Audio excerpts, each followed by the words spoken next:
Thank you for that amazing introduction, and also thank you for still being here. I know it's been a long day, but we'll get straight into it. So indeed, my name is Kaisu Koskela. I am a digital nomad. I'm an academic, and I'm also a policy advocate for better digital nomad visas, but also visas for remote work, mobility of all kinds. And I also advocate for more just systems where people can travel based on merit rather than just on their passport strength. I've been nomading for 17 years. I know it sounds like a very long time for a lot of you, but there has been many of us who've been on the road for a long time already.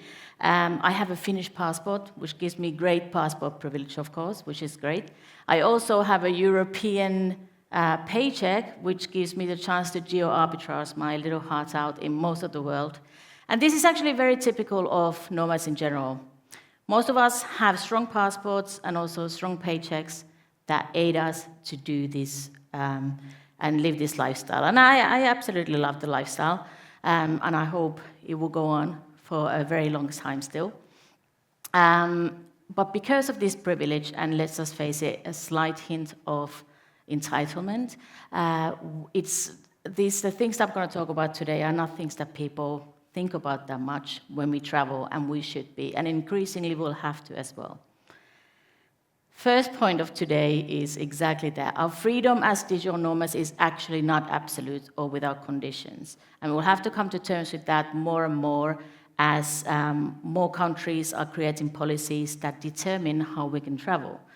So in this context, what is giving back when it comes to the relationship of us as nomads and the governments and the countries and destinations that we go to?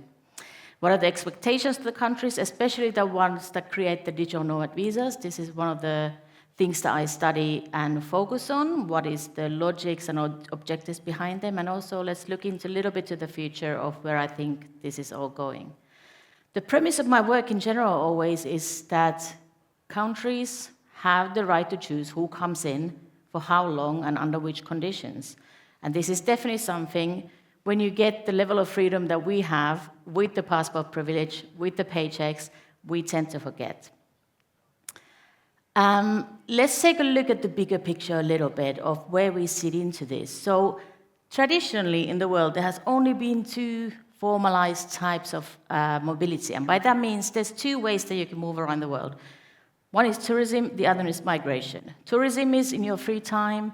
It does not involve work. It's for leisure. It's most of the time quite for a short period of time. And it brings countries direct boost of income. Tourism dollar is very strong currency in this world.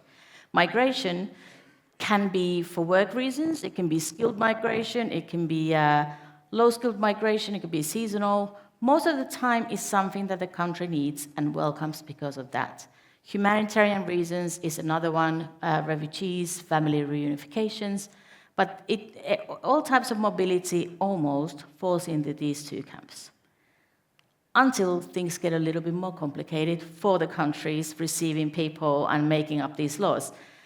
Lifestyle mobility. So I have an example there of snowbirds, so people who are pensioners. And let's say the European context, a lot of the time there will be Northern Europeans going to Mediterranean for the winter. When this first started, let's say 70s was probably the first decade when you had more people having the direct disposable income and the adventurous spirit to go and live their winters somewhere else. People or countries didn't pay attention to them too much. They were free to come, what's harm done? They have their pensions from another country, they come in. Once the momentum gets bigger in any type of lifestyle mobility, countries will start to pay attention. In this case, with the snowbirds, there's tax treaties, there's rules about who pays for social security, which country do you get healthcare services in, for example, because we've come to the point that there is a noticeable number of these people, and we have to deal with it as countries. My other example there is the backpackers with wanting to do odd jobs, wanting to work on the farms and stuff. Australia in the 70s already brought out the working holiday visas because it was beneficial to them. They noticed these backpackers coming in, and they were willing to work for pretty low wages at the farms, for example, when the help was needed. So therefore, they came up with a visa program that is hugely popular nowadays. Digital nomads, of course, fall in this category, the lifestyle mobilities. They're not tourism, they're not migration. They mix very clearly leisure and travel of tourism with work, which is normally only dealt with migration. They have maybe not gathered the momentum yet to completely be accepted. And as I said, I've been doing this for a long time, but I was certainly not the first one. I know people from the 1990s who were shipping their desktop computers to Mexico and then shipping back their code on floppy disks in big boxes to their employer in US. People have been at this for 3 decades, let's say, already. But countries didn't really pay attention. So what did we do? We, of course, came up with mobility strategies that were within the law, at least more or less. A lot of border bounces, border runs, using other type of visas to enter countries, and just going to locations where we were welcomed. Countries did not care because they didn't even notice. It was a gray zone, but let's say a very pale gray zone at the time. But then came COVID. Everyone in the world and their grandma was all of a sudden a remote worker, right? People were free to come and go as they wished. Digital nomadism went mainstream in a way. Like, it was all over the newspapers. Your parents finally understood what you were doing and who you were. Countries also started to pay attention. Summer of 2020, a lot of countries started coming up with their first ever digital nomad visas. I would say Estonia is the only exception where they had already thought about this before COVID happened, because they were digitalizing the whole country. All the other countries, they were scrambling because tourists were no longer coming. And they saw remote workers as a solution to this. They needed to fill the place. So they started bringing out visas that were quite haphazard, quite ad hoc, done fast. A lot of them are only basically marketing slogans from tourism authorities rather than like real visas as we know them now. And they started attracting nomads to come in, mainly to bring in the cash money that they were lacking from tourism. Since 2020, a third of the world's nations already have digital nomad visas. And they have certainly advanced from these ad hoc little web pages to full-on fledged migration programs as well. I would say that digital nomad visa itself is more of an umbrella term for a lot of different types of permits. There is tourism entries that only allow you to stay for 6 months, up to citizenships, and also a lot of residency programs. Oops, that sound is coming from there. So they've come a long way, and there's a lot of different types nowadays. Why are the countries introducing this? What are they hoping to get back? This is coming up to the giving back part. So the financial gain cannot be denied. Most of them are designed to bring some kind of financial gain, either fast or in the longer term, longer run. We'll get to these two, but this third point of the visas, one of the objectives is that they want to legitimize and control remote work as well. I'll briefly just mention this before we get to the nicer giving back part. But currently, this has been a lot in the Thai news, I'm sure. Like, the border controls have tightened up. The Thai government, as they said today, they welcome us, but they do want people to take on the DTV, the Destination Thailand Visa, which is a great visa that they have brought out. These are snippets of a Facebook group called the Digital Nomads Around the World. It's the largest Facebook group for digital nomadism, and there's a lot of people currently there talking about, in general in the world, how it's getting tighter and tighter on the borders to be able to move around. Let me just spell this out. Since digital nomad visas came out, traveling on a tourist visa and remote working is illegal. Before this, we've been debating this for decades. Legal scholars are debating it. I think policymakers and governments are debating it. It was based on the idea that let's say any tourism, 90% of tourism entries in the world, they specifically specify you are not allowed to work while you're in the country on this permit.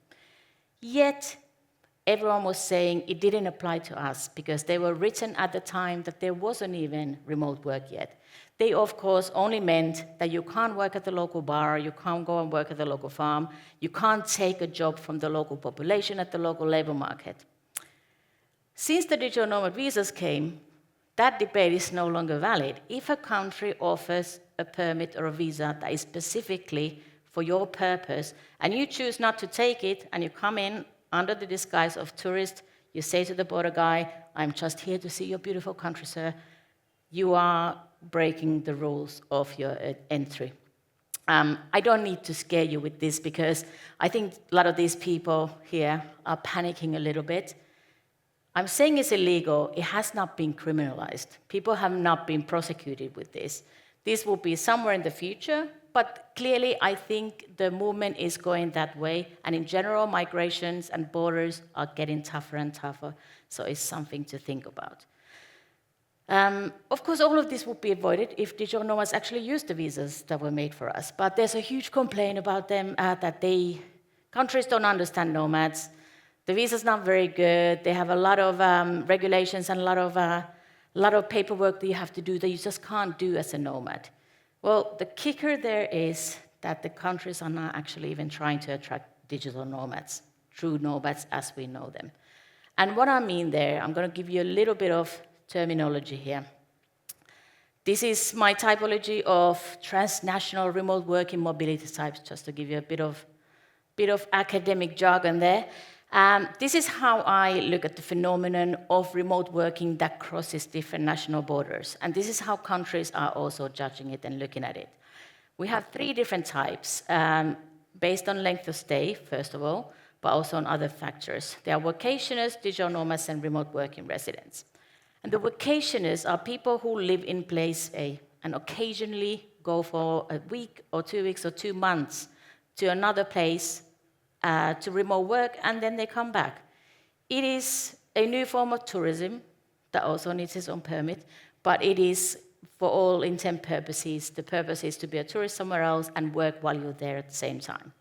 Right at the other end of the scale, the remote working residents, this is actually a group that has come about because of the digital nomad visas, because a lot of them are residencies, so that people can actually move to another country and still keep their remote work or their remote jobs or clients as well. This is a singular move, just like any migration. We don't call them migrants because we are very shy about that. We use words like expats and whatever. I'm even using words like residents here, but they are immigrants. They migrate into another country with a visa that they've been given under the conditions of the visa. Digital nomads, on the other hand, is not really in between these, but it's a different type of mobility, a lifestyle mobility, as I said before. This is a continuous movement. So I'm not saying you can't be a digital nomad if you identify as one. Go ahead, no problem at all. But for my purposes of my research and for policy, a true digital nomad is someone who doesn't really live anywhere, who goes from A to B to C to D, who continuously moves from place to place. And this group is not the target audience that most countries actually want. If we look at the visas that are out there now, the majority of them are the remote work residencies, the ones on the right-hand side. And they are as long as possible, and if you look at the ones that are actually on bold, those are leading to citizenship. These countries are all targeting people to stay as long as possible, and even forever. The ones on the left are the more tourism visas, and like, for example, the first 2 over there are a very good example of what I always advocate for, is New Zealand and UK. Earlier last year, they brought out their basic tourist permit, and they just added a line to it saying, you are not allowed to work on a local job, but you may remote work up to a certain number of hours a week. That's a welcome addition, because that helps also digital nomads. You can now rock up to New Zealand, get the normal tourist entry, and just tick that box saying, I will remote work while I'm here too. So those are great. I would only count the Thai DTV as an actual true digital nomad visa. Out of interest, who here has a DTV?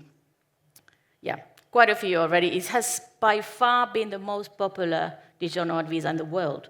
Like, even within the first, I think, 8 months, they had already given out 25,000 of them, whereas most other countries are talking about 500 per year or something. So it's been hugely popular because it's a really good product. It's the only one that allows you multiple entries, kind of come and go as you please. You don't have to have a permanent address for the whole 5 years.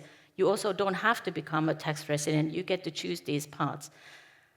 Probably not many other countries are going to follow suit because they're still following this tourism and migration logic in their visas. And also, they don't believe that nomads as people who are transient and go through places quite fast. They don't believe that these people are as useful for them. When we look at the getting back, this is not even giving back because it's more of a expectation rather than something that comes from altruism in you. But when we look at that, countries look at the economic impact, and I would say all of these types, of course, the number one is the direct foreign earned spending that they give you. It's very valuable to get high paycheck people who earn their money elsewhere to give their money to you through the economy. In the workational sense, a lot of countries are also hoping that it will diversify their tourism to be more off-season because they can come all year round. They don't have to come during holidays and maybe go off the beaten path a little bit. Whereas for the remote working residents, as we saw, most of them are those, and almost of the new ones that are coming out, they are residencies as well. There are other long-term goals, but tax revenue, getting new tax residents of, again, high earners a lot of the time is very appealing. But with the remote working residents, the other thing that they're getting is the human capital impact that you can't get from tourism, that they believe they can't get from digital nomads either.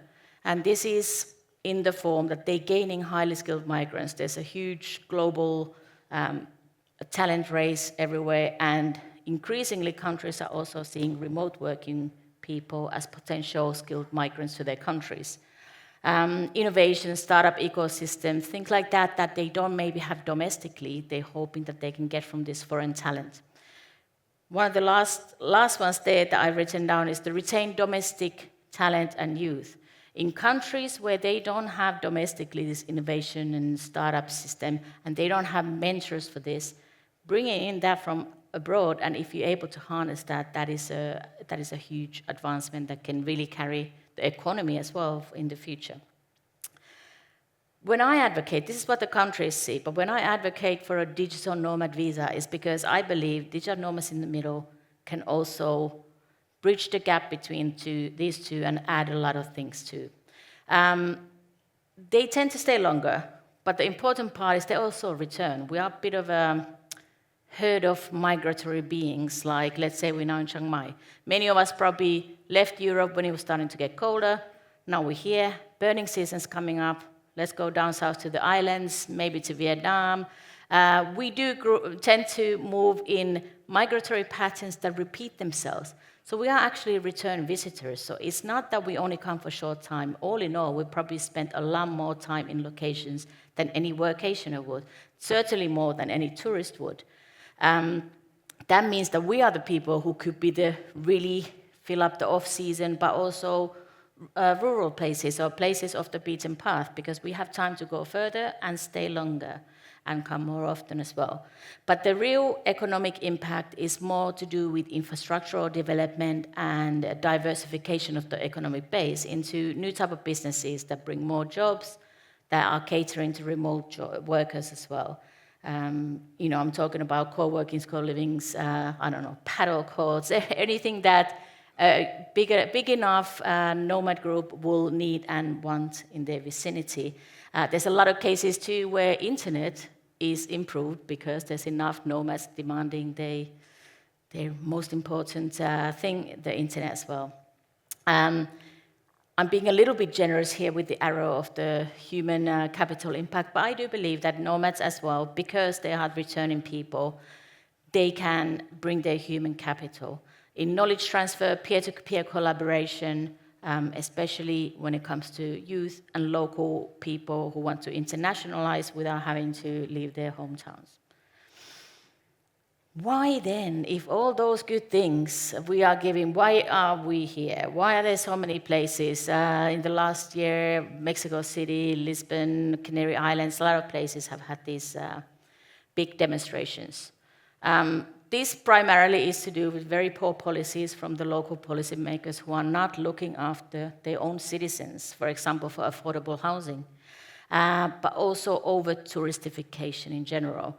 What happened with the digital nomad visas and the rush to create locations for digital nomads, partially in certain places when it was not well directed, was that they wanted nomads because tourists were not there, and then now the tourists came back, even in bigger masses, and now everyone's at the same locations. So what can we do? Like I would say this is not primary digital nomads, but of course transnational gentrification has to be put down to nomads being able to pay 4 times as much for rent in a tiny studio in Lisbon, for example. We have some part to blame, but primarily that is probably not, we are scapegoats for something else. But what can we do? I will finish with this. What can we do not to be dragged into that situation and thought of as the problem? Rather, how can we give back as digital nomads? This applies also to workationers and the residents in certain extent, but I would say that digital nomads, as these transient people, as I said, we have a choice when we go where we go. So go off season or the shoulder season, go off the beaten path. Don't go to Lisbon in July with all the other million tourists because it's also not going to give you the experience that you would get there in December. So make wise choices about where to go and when to go there. Spend on local services. This is, of course, for tourism and everything too. Try and keep the money in the neighborhood, but also pay for those remote working services that you wish to be there. You want to go to places where there's a community hub and there's a good co-working and stuff, but you don't actually want to pay for it, then that is a little bit of a problem too, because then we're creating a whole imaginary thing that is not real, and you have to show that there's actually use for these things as well. Stay longer, but don't stay too long. Don't overstay your welcome. Try and enter and stay legally. There are those options nowadays. As I said, they're very tricky, some of these visas, so I understand that you don't get a visa for every single place, but when you can, try and do that. And then, when I said about the return, come back and deepen the ties. Don't be just a tourist. Bring your human capital with you. So help out and volunteer, walk that dog, clean that beach, share your knowledge and know-how with people who are willing to receive it. Leave your mark in that location and show you are not just a tourist passing through, especially with the local youth who are a lot of the time very eager to learn if you can find the way. I will leave you with this.